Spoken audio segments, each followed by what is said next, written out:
अस्सलाम वालेकुम फ्रेंड्स। इस वक्त स्क्रीन पे जो आप एसी देख रहे हैं ये पिछले सीज़न बिल्कुल ठीक चलता था, लेकिन इस साल गर्मी के स्टार्ट में जब हमने इसे ऑन किया तो ये ऑन तो हो गया है, इसका कंप्रेसर भी ऑन हो गया है, लेकिन कूलिंग बिल्कुल नहीं कर रहा। तो इस तरह की कंडीशन आमतौर पे बहुत से लोगों के साथ हो जाया करती है। तो आज की वीडियो में हम इसे A to Z चेक करेंगे कि इस तरह की कंडीशन में कहाँ पे फॉल्ट आता है, उसको ट्रेस कैसे करना है, उसका हल कैसे निकालना है, और ऐसे केस में अगर यही एसी आप किसी मैकेनिक को चेक करवाते हैं तो आपको किन किन चीज़ों का ख्याल रखना है कि एसी भी चलने लगे और आपका खर्चा भी बिल्कुल फेयर तरीके से हो। साथ रहिएगा, शुरू करते हैं। तो फ्रेंड्स, ऐसे केस में हम जब एसी को ऑन करते हैं, भले हम उसके टेम्परेचर को 16 डिग्री पर भी क्यों नहीं रख दें, वो कूलिंग नहीं करता। तो ऐसी सूरत में हमें सबसे पहले एसी के फ्रंट कवर को खोल के इसके वेपोरेटर के ऊपर हाथ लगाकर चेक करना है कि इसका कितना एरिया ठंडा है, सारा एरिया ठंडा है, कुछ एरिया ठंडा है या बिल्कुल भी ठंडा नहीं है। तो बहुत हद तक तो हमें यहीं पे पता चल जाएगा कि एसी में क्या फॉल्ट है। अगर इसका सारा वेपोरेटर ठंडा है और फिर भी ये कूलिंग नहीं कर रहा, तो फिर समझ लें कि इसकी जालियां बंद हैं और इसकी सर्विस होने वाली है, जिसकी वजह से ये कूलिंग नहीं कर रहा।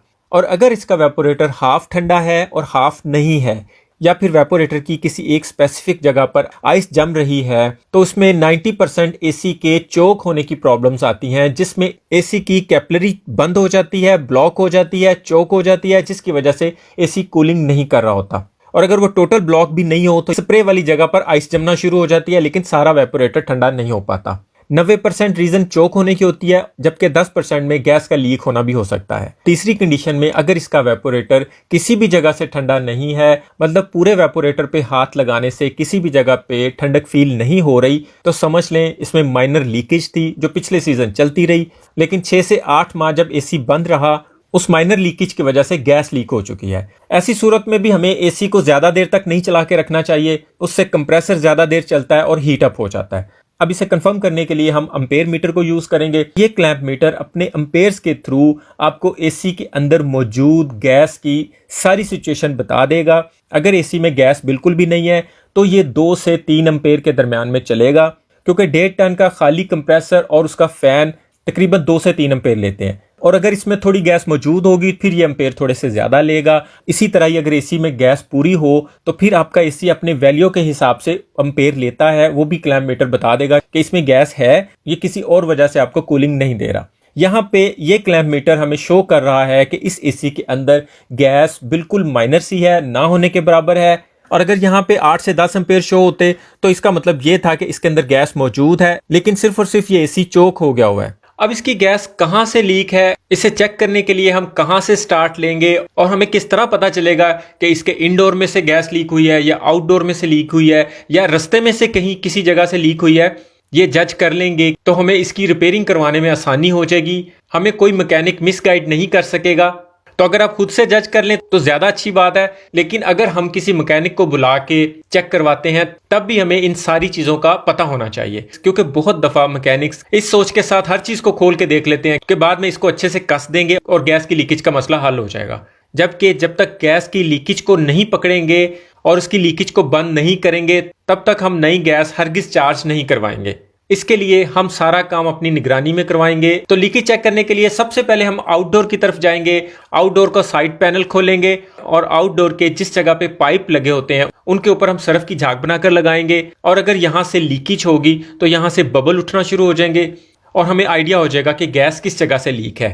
और अगर आपके पास अम्पेयर मीटर नहीं है और आप बिना अम्पेयर मीटर के एसी की गैस को चेक करना चाहते हैं, तो एसी को ऑन करें, आउटडोर के साथ लगे हुए पाइपों के पास आ जाएं। वहां पे एक पाइप सक्शन का होता है, एक डिस्चार्ज का होता है। डिस्चार्ज पाइप हमेशा गर्म होता है, सक्शन पाइप हमेशा ठंडा होता है। यहाँ आप दोनों पाइपों को हाथ लगाकर देख सकते हैं। अगर डिस्चार्ज पाइप गर्म हो रहा है और सक्शन पाइप ठंडा नहीं हो रहा तो बहुत मुमकिन है कि एसी चोक हुआ हुआ है। अगर डिस्चार्ज पाइप भी नॉर्मल है और सक्शन पाइप भी नॉर्मल है, इट्स मीन इसके अंदर गैस ही नहीं है। और अगर डिस्चार्ज पाइप अच्छा खासा गर्म है और सक्शन पाइप पे भी नमी आई हुई है और वो ठंडा भी है, इसका मतलब है गैस पूरी है, एसी ठीक काम कर रहा है, सिर्फ और सिर्फ इसके इंडोर या आउटडोर की सर्विस होने वाली है।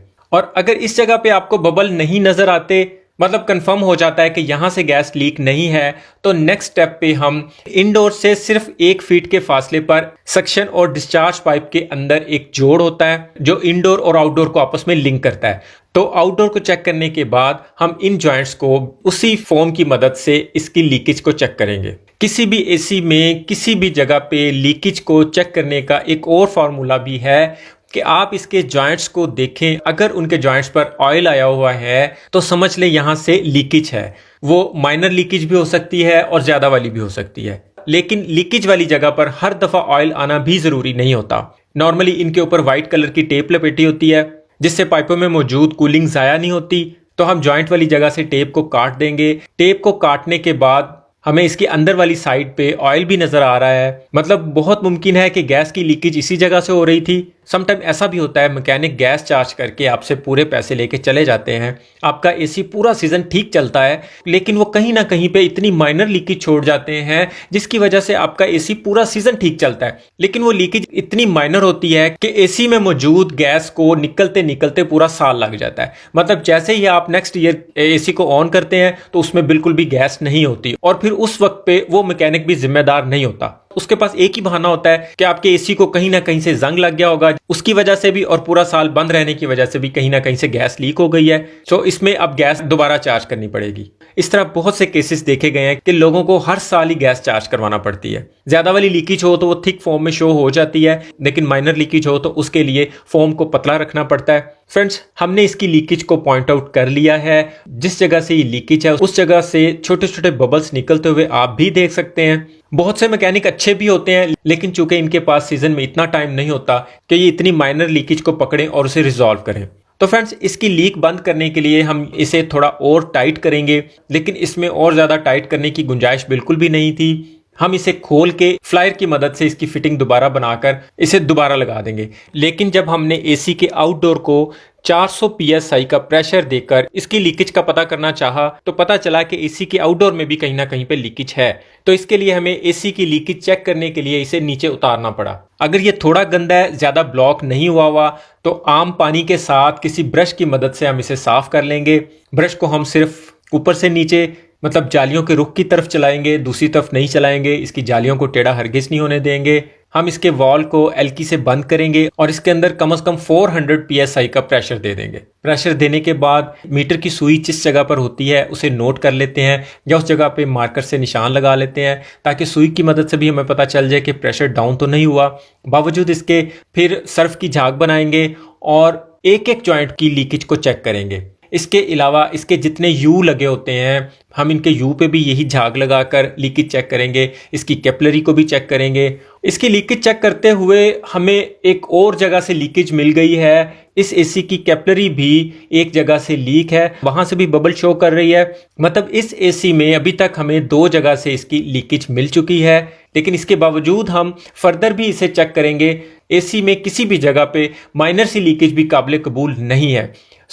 जिस जगह पे हमें लीकेज मिली उस जगह को हम पहले गर्म कर लेंगे, ताकि अगर उस जगह पे कोई पेंट वगैरह है तो वो उतर जाए। रेग मार से उसको अच्छे से साफ कर लेंगे और वहां पे सोल्डरिंग कर देंगे। लेकिन सोल्डरिंग करते वक्त हमें इसमें से प्रेशर आउट कर देना है। एसी में प्रेशर के होते हुए कभी भी आग को इसके पास नहीं लेके जाएंगे। टांका लगाने के बाद दोबारा प्रेशर देंगे और फिर इस प्रेशर को कुछ देर के लिए इसमें स्टे रहने देंगे। उतनी देर में हम आउटडोर के कवर्स और इंडोर की जालियों को साफ कर लेंगे। अगर इंडोर अच्छी हालत में है तो सादा पानी से साफ कर लेंगे। अगर उसमें मिट्टी जमी हुई है तो फिर उसके साथ ज्यादा जबरदस्ती नहीं करेंगे। किसी प्लास्टिक की बोतल में पानी लेंगे, उसमें थोड़ी सी मिकदार में कास्टिक सोडा लेके उस बोतल के ढक्कन के ऊपर सुराख कर देंगे और फिर एसी की जालियों के ऊपर पूरे पे फैला देंगे। इस तरह करने से जालियों पे ब्रश मार के जालियां खराब करने की बजाय सारी मिट्टी यहाँ से खत्म हो जाएगी। कुछ लोग कहते हैं कि कास्टिक सोडा से इसकी जालियां खराब हो जाती हैं, लेकिन कास्टिक सोडा के बगैर इसके अंदर से मिट्टी निकालना भी नामुमकिन होती है। अगर आप ब्रश वगैरह यूज करेंगे तो आप जालियां खराब कर देंगे। ये बहुत नाजुक होती हैं, इसलिए सिर्फ और सिर्फ कास्टिक की थोड़ी सी मिकदार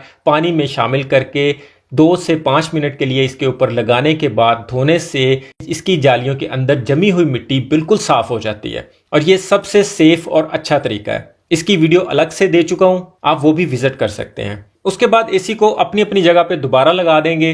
अब गैस चार्ज करने का टाइम आ गया है, तो यहाँ पे आपको साथ साथ बताता चलूं, एसी में 2 किस्म की गैस चार्ज होती है, एक 22 नंबर और एक 410 नंबर। 22 नंबर गैस चलने में थोड़ी भारी होती है, 410 नंबर गैस थोड़ी हल्की होती है, जिसकी वजह से बिजली का भी थोड़ा बहुत फर्क हो जाता है। लेकिन जो एसी 22 नंबर के लिए बना है उसमें वही चार्ज होगी, और जो 410 नंबर के लिए बना है उसमें भी 410 नंबर ही चार्ज होगी।